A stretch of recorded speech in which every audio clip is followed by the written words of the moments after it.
ഹിമകുന്ദമൃണാളാഭം ദൈത്യാനാം പരമം ഗുരും സർവശാസ്ത്രപ്രവക്താരം ഭാർഗവം പ്രണമാമ്യഹം. എല്ലാ ശാസ്ത്രങ്ങളുടെയും പ്രവക്താവായ, വക്ത എന്നാൽ സംസാരിക്കുന്ന ആളാണ്. പ്രവക്ത പ്രകർഷേണ വക്തും ശീലം അസ്യേതി. വിശേഷപ്പെട്ട ആധികാരികമായി സംസാരിക്കുന്ന വ്യക്തിയെയാണ് പ്രവക്ത എന്ന് സംസ്കൃതത്തിൽ പറയുന്നത്. എല്ലാ വിഷയങ്ങളെയും ആധികാരികമായി സംസാരിക്കുന്ന അസുരാചാര്യനായ ശുക്രനെ ഞാൻ നമസ്കരിക്കുന്നു.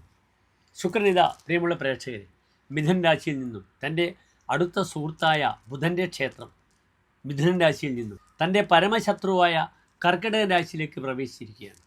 കേവലം 28 ദിവസമാണ് ശുക്രൻ കർക്കിടക രാശിയിൽ ഉണ്ടാവുക. പിന്നീട് ചിങ്ങൻ രാശി, പിന്നീട് ശുക്രൻ തൻ്റെ നീചക്ഷേത്രമായ കന്നിയിലേക്ക് പ്രവേശിക്കും. ഉച്ചക്ഷേത്രം കഴിഞ്ഞ് സ്വക്ഷേത്രം കഴിഞ്ഞു. ഇനി ശുക്രൻ പ്രവേശിക്കുന്നത് ഏതാനും മാസങ്ങൾക്കുള്ളിൽ തൻ്റെ നീചക്ഷേത്രമായ കന്നിരാശിയിലാണ്. ശുക്രനെ കൊണ്ടാണ് എല്ലാവിധ ഭൗതിക സുഖങ്ങളും നാം ചിന്തിക്കുന്നത്. ശുക്രനെ കൊണ്ടാണ് സ്ത്രീകളെ ചിന്തിക്കുന്നത്. ശുക്രനെ കൊണ്ടാണ് ആഡംബര സുഖഭോഗ വസ്തുക്കളെ ചിന്തിക്കുന്നത്, വാഹനങ്ങളെ ചിന്തിക്കുന്നത്.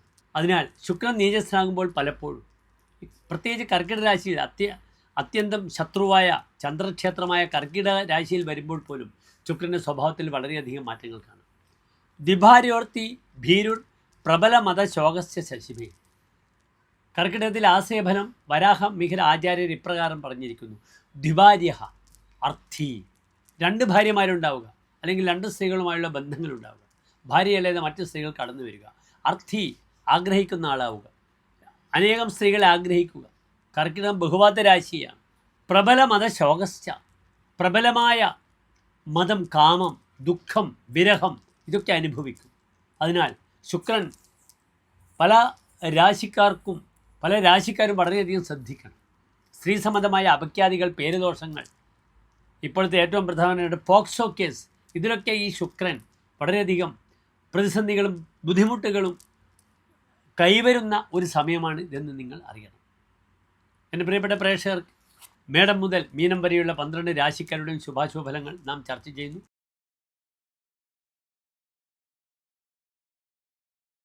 കന്യരാശിക്കാരെ സംബന്ധിച്ചോളം ശുക്രൻ നിൽക്കുന്നത് ഏറ്റവും നല്ല സ്ഥാനത്താണ്. 11ാം ഭാവത്തിൽ നിൽക്കുന്നു.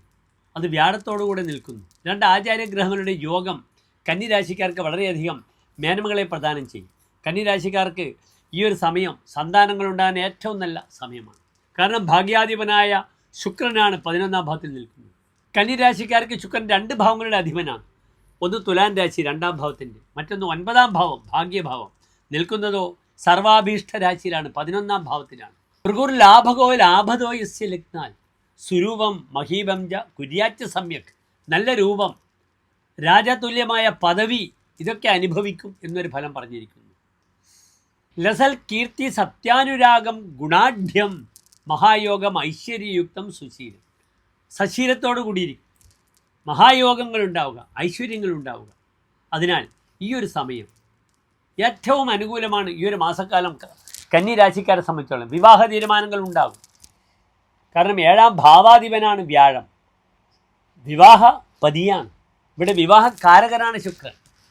പ്രായമുള്ള മുത്തച്ഛനും മുത്തച്ഛിക്കും തൻ്റെ മക്കൾക്ക് കുഞ്ഞിക്കാലുകൾ കാണുവാനുള്ളൊരു സൗഭാഗ്യം സിദ്ധിക്കുന്ന സമയമാണ്.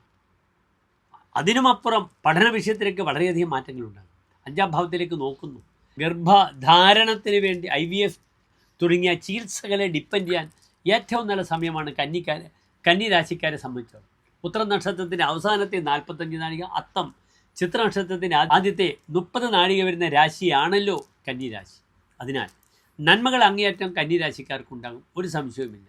ഉത്സാഹിക്കുക നന്നായി. എല്ലാം വളരെ അനുകൂലമായി വരട്ടെ കന്യരാശിക്കാർക്കെന്ന് പ്രാർത്ഥിക്കുന്നു. നന്ദി, നമസ്തേ.